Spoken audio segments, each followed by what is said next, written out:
Hollywood in short with ज्योति आज लेकर आया है आपके लिए मूवी माइन जो 2017 में रिलीज हुई थी। कहानी की शुरुआत एक रेगिस्तान से होती है जहां एक अमेरिकन सिपाही जिसका नाम माइक है वो अपने दोस्त टॉमी के साथ एक मिशन पर है और ये दोनों एक आतंकवादी जिसका नाम सैयद होता है उसे मारने के लिए छुपकर उसका इंतजार कर रहे हैं। तभी वहाँ कुछ लोग जमा होना शुरू हो जाते हैं और यहाँ एक वेडिंग सेरेमनी है और इसी में शामिल होने के लिए वो आतंकवादी भी यहाँ आने वाला है। कुछ देर बाद कुछ गाड़ियों का काफिला वहाँ आ पहुँचता है जिसमें वो आतंकवादी भी शामिल होता है। माइक जो कि एक शार्प शूटर होता है उसके ठीक निशाने पर वो आतंकवादी है, पर जैसे ही वो गोली चलाने वाला होता है बीच में दूल्हा आ जाता है जिससे कि माइक को रुकना पड़ता है और जब वह अपनी बंदूक को वहाँ से हटाता है तो सूरज की रोशनी से उसकी बंदूक की दूरबीन चमकने लगती है और उनमें से एक बॉडीगार्ड उन्हें देख लेता है। अब दोनों तरफ से गोलियां चलने लगती है और आतंकवादी सैयद वहाँ से भागने में कामयाब हो जाता है। अब उसके बॉडीगार्ड माइक और टॉमी को पकड़ना चाहते हैं, वे उनका पीछा करते हैं। माइक और टॉमी वहाँ से भागते हैं और एक चट्टान के पीछे जा छिपते हैं जिससे कि वे लोग उन्हें नहीं देख पाते। तभी वहाँ एक रेत का तूफान आ जाता है जिससे वे लोग वहाँ से भाग जाते हैं, पर माइक और टॉमी को तूफान का सामना करना पड़ता है। वे इसमें बुरी तरह फंस गए हैं। अब वे अपनी आर्मी से संपर्क करते हैं और मदद मांगते हैं। आर्मी से रिप्लाई आता है कि उन्हें किसी भी तरह पास के गांव में पहुंचना होगा, तभी वे उनके पास मदद के लिए किसी को भेज सकेंगे। पर पास का गांव भी कुछ 4-5 घंटे की दूरी पर है और ऊपर से ये तूफान जो सफ़र को और भी लंबा बना देगा।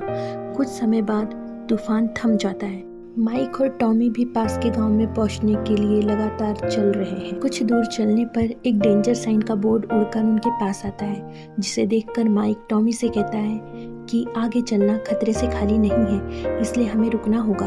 वो कहता है नॉर्थ अफ्रीका में पिछले 40 सालों से युद्ध चल रहा है, इसलिए नॉर्थ अफ्रीका की काफ़ी सारी जगहों पर आर्मी ने लैंड माइन्स बिछाई है जो आज भी यहाँ मौजूद है। पर टॉमी मस्ती के मूड में था, उसको ये सब झूठ लग रहा था। वो कहता है कि गांव ज़्यादा दूर नहीं है, हमें जल्दी आगे बढ़ते रहना होगा।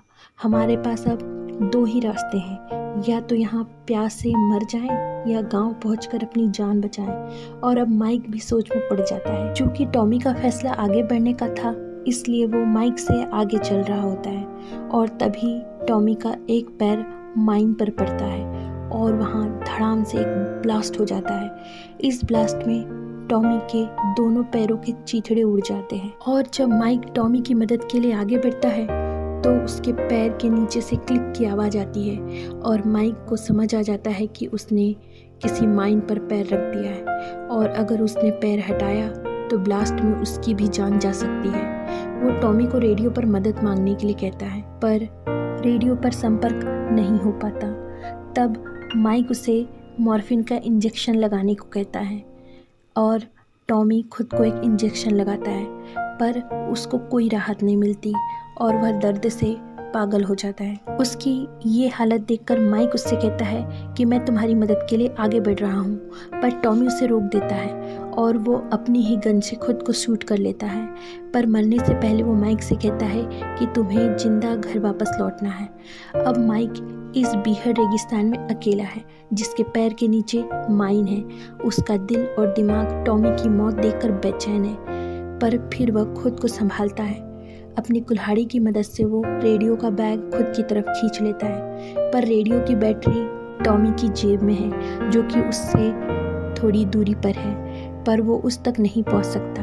इसलिए अब वह बैटरी को सूर्य की रोशनी में चार्ज करके अपने बेसमेंट से संपर्क करता है और मदद मांगता है, जिस पर आर्मी ऑफिसर उससे उसकी लोकेशन पूछता है और उसे बताता है कि रेतीले तूफानों के कारण हवाई मदद उसे नहीं भेजी जा सकती और इसलिए एक टीम तुम्हारी मदद के लिए भेजी जा रही है। अब माइक घड़ी में टाइम सेट करता है क्योंकि उस तक मदद करीब 52 घंटे बाद पहुंचेगी और उसे इतना लंबा इंतजार करना पड़ेगा। और अब माइक को उसी जगह पर खड़ा रहकर मदद के लिए इंतजार करना था।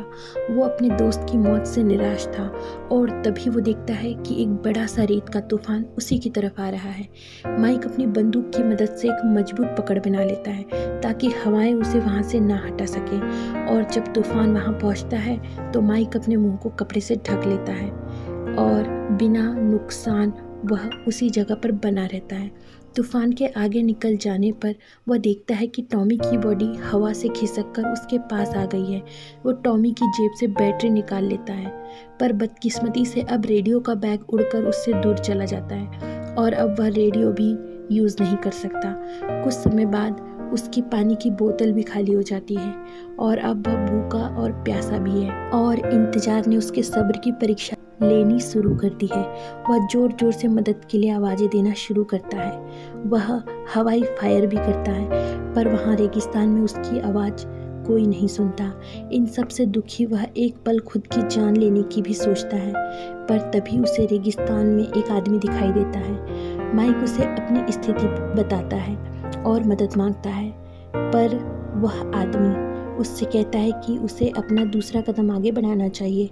पर माइक कहता है कि अगर उसने ऐसा किया तो माइन ब्लास्ट हो जाएगी और वो मर जाएगा, इसलिए वो आगे नहीं बढ़ सकता। अब वो आदमी माइक के पास आता है। इस आदमी का नाम बार्बर होता है। माइक उसे अपनी पानी की बोतल देता है ताकि उसे पानी मिल सके, और माइक उससे रेडियो का बैग भी मांगता है जो थोड़ी दूरी पर पड़ा होता है, पर वो आदमी मजाक करता है। वो कहता है कि इस रेडियो में कोई गाना नहीं बजेगा और वह डांस भी नहीं कर सकेगा, और वह बिना बैग दिए वहाँ से बोतल लेकर चला जाता है। और अब माइक उसी तरह कई घंटों तक खड़ा इंतजार करता है। तभी उसे एक छोटी लड़की उसकी तरफ आती दिखती है, जिसके हाथ में माइक की पानी की बोतल भी होती है। वो माइक को पानी देती है, साथ ही वह माइक को एक सिपाही का छोटा स्टैच्यू भी देती है। माइक के पास भी ऐसा ही एक खिलौना था जो उसे रेगिस्तान में ही कहीं मिला था। अब माइक उस लड़की से भी अपना बैग लाने को कहता है, पर वो लड़की कुछ भी नहीं कहती और वहाँ से चली जाती है। अब माइक फिर से अकेला खड़ा है और रात होना शुरू हो जाती है। माइक अपने मोबाइल में अपनी वाइफ की फ़ोटोज़ देखता है और अपने परिवार को याद करता है। वह अपनी वाइफ का एक वीडियो मैसेज भी देखता है जो उससे बोल रही होती है कि मिशन पूरा करके जल्दी घर लौट आना, जिसे देखकर माइक बहुत इमोशनल हो जाता है। अब रात में माइक वहाँ आग जलाता है, पर बहुत समय तक एक ही जगह खड़ा रहने के कारण वह थक गया था और उसे नींद आना शुरू हो जाती है और उसकी जलाई आग बुझ जाती है और उसे कुछ पता ही नहीं चल पाता, और आग के बुझते ही उसे जंगली जानवरों की आवाज़ें आना शुरू हो जाती है। दरअसल ये जंगली कुत्ते होते हैं जो झुंड में शिकार करते हैं और वे माइक पर हमला करना चाहते हैं। माइक फायर करना शुरू कर देता है, पर अंधेरे में से कुछ दिखाई नहीं देता। तब माइक टॉर्च जलाता है और एक कुत्ते को मार गिराता है। गोली लगने पर कुत्ता एक माइन पर गिरता है और वहाँ ब्लास्ट हो जाता है, जिससे डरकर बाकी सारे कुत्ते वहाँ से भाग जाते हैं। अब सुबह हो जाती है और माइक किसी तरह पत्थर की तरह उसी जगह पर खड़ा दिखता है। तब वही आदमी फिर से आता है और कहता है उसे आश्चर्य है कि वह जंगली जानवरों से बच गया और अभी भी जिंदा है, और अब एक बार फिर वो माइक से कहता है कि उसे कदम बढ़ाने चाहिए, पर माइक उसकी बात नहीं मानता। वो उस आदमी से कहता है कि तुम लोगों को मालूम है कि यहाँ माइन कहाँ कहाँ है, इसलिए तुम इस तरह जिग जैग तरीके से चल रहे हो। वो आदमी कहता है कि मुझे नहीं मालूम कि माइन कहाँ है, पर सीधे सीधे चलने पर कभी ना कभी वह माइन पर पैर रख सकता है, इसलिए वह इस तरह चलता है।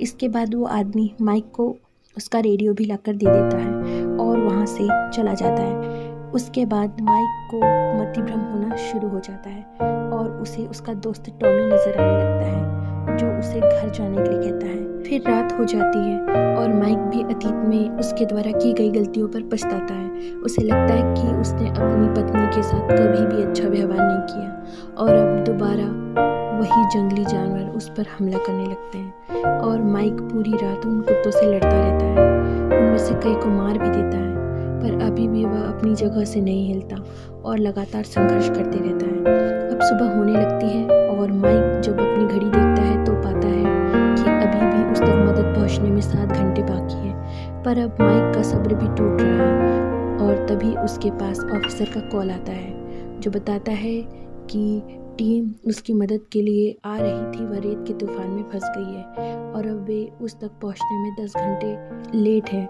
अब माइक को 17 घंटे इंतज़ार करना है। ऑफिसर उससे कहता है कि क्या वो ये कर सकेगा। तब माइक कहता है नहीं, मैं ये नहीं कर पाऊंगा। पर तभी दूसरी तरफ से उसकी वाइफ की आवाज़ आती है। माइक उसका साथ ना देने के लिए उससे माफ़ी मांगता है। वह अपनी वाइफ के साथ किए हर बुरे बर्ताव के लिए पछताता है, उसे सॉरी कहता है। उसकी वाइफ उसका हौसला बढ़ाती है, पर माइक बहुत ज़्यादा थक चुका था। वो भूखा था, प्यासा था, उसके होंठ सूख चुके थे। वह बेहोश होकर सामने की तरफ गिरने लगता है, पर तभी वही आदमी वहाँ पहुँच जाता है और माइक को संभाल लेता है, जिससे कि माइक का पैर माइन पर से नहीं उठता। अब वही आदमी माइक को बताता है कि उसका पैर भी एक बार माइन पर आ गया था और उसका पैर उसके शरीर से अलग हो गया था। और जब उसे अस्पताल ले जाया गया तो वहाँ एक गाना चल रहा था, you got to keep moving on, कि तुम्हें हमेशा आगे बढ़ते रहना चाहिए। पर मुझे उस गाने से ज़्यादा अपने पैर का दर्द सुनाई दे रहा था। पर तभी एक नर्स आई और उसने मुझे मुस्कुरा कर देखा और मैंने भी अपने दर्द को भुलाकर उस गाने पर ध्यान दिया और मैंने फैसला किया कि जीवन में हमेशा आगे बढ़ते रहना होगा, चाहे जो भी हो। इसके बाद मेरी पत्नी ने मेरी सेवा की और मेरे बच्चे भी हुए। कभी कभी बुरी चीज़ें भी लाइफ में कुछ अच्छा ले आती है और हमें कभी भी अपनी हिम्मत और हौसला नहीं खोना चाहिए। वो आदमी माइक से यह भी कहता है कि हम यहाँ से माइन निकाल कर बाज़ार में बेचते हैं और माइन निकालने के बाद वहाँ टिन का डिब्बा रख देते हैं ताकि आर्मी को पता ना चल सके कि वहाँ से माइन निकाली जा चुकी है। इसलिए तुम्हें कदम बढ़ाना चाहिए, क्या पता उसमें माइन ना होकर एक टिन का डिब्बा हो। माइक उस आदमी से कहता है कि मैं तुम्हारी बेटी से मिल चुका हूँ जो कि बहुत खूबसूरत है। वो आदमी कहता है कि कुछ सालों पहले इसी तरह माइन के ब्लास्ट में उसने अपनी बेटी को खो दिया था। इस ज़िंदगी ने मुझसे बहुत कुछ छीना है, पर ज़िंदगी का नाम ही आगे बढ़ते रहना है। इसके बाद वो आदमी वहाँ से जाने लगता है। माइक को उस आदमी की बेटी भी नज़र आती है जो कुछ समय बाद गायब हो जाती है। अब माइक को फिर से भ्रम होने लगता है। उसे खुद का बचपन याद आता है जहाँ उसके पिता उस पर और उसकी माँ पर जुल्म किया करते थे। उसे अपनी माँ के अंतिम शब्द भी याद आते हैं कि उसे ज़िंदगी में आगे बढ़ते रहना होगा। और उसे अपनी पत्नी भी दिखाई देती है जो कि सोफे पर बैठी होती है। पर अचानक ही माइक अपने ख्यालों से बाहर निकलता है क्योंकि उसे एक गोली लगती है जो कि वही आतंकवादी संगठन के लोग होते हैं और वे माइक पर गोलियां चलाने लगते हैं। माइक एक बहादुर सिपाही था, वह भी उन पर फायरिंग शुरू करता है और रेत के गुबार में एक एक कर सभी आतंकवादियों को मार गिराता है। और जब वह आखिरी निशाने पर गोली चलाता है तो देखता है गोली खत्म हो चुकी है। और जब वह ध्यान से देखता है तो उसे अपने पिता नजर आते हैं जो कि उसका भ्रम होता है। माइक के पिता उसे गले लगा लेते हैं। माइक को एहसास होता है कि उसने अपने पिता से जिंदगी भर नफरत की, बल्कि उसके पिता उससे हमेशा प्यार करते थे। और अब आर्मी की वो टीम उस तक पहुंचने ही वाली थी, पर रेगिस्तान की धूल में उसे देख पाना टीम के लिए आसान नहीं था और फ्लेयर गन भी उससे थोड़ी दूरी पर पड़ी थी जिसे उठाने के लिए उसे कदम बढ़ाने होंगे। अब माइक उस आदमी की कही बात याद करके अपनी पूरी हिम्मत जुटाता है और एक कदम आगे बढ़ जाता है और उसे आश्चर्य होता है कि वहाँ कोई ब्लास्ट नहीं हुआ, यानी कि उसकी जान बच गई है। और माइक उस जगह को खोद कर देखता है तो वहाँ उसे एक टिन का डिब्बा मिलता है जिसे खोलने पर उसे वही सिपाही का स्टैच्यू मिलता है। माइक उसी जगह पर गिर जाता है और हंसता है जहाँ वह 62 घंटों से भूखा प्यासा खड़ा था। दरअसल वह माइन नहीं, एक टिन का डिब्बा था। अब टीम माइक तक पहुँच जाती है और उसे बचा लिया जाता है। और जब माइक घर वापस लौटता है तब वह पूरी तरह से बदल चुका था। उसका ज़िंदगी के प्रति सोचने का नज़रिया बदल गया था। और इसी के साथ ही यह मूवी ख़त्म हो जाती है। अगर आपको ये स्टोरी पसंद आई हो तो इसे लाइक करें, शेयर करें और मेरे चैनल को सब्सक्राइब करना बिल्कुल भी ना भूलें। Thank you for watching.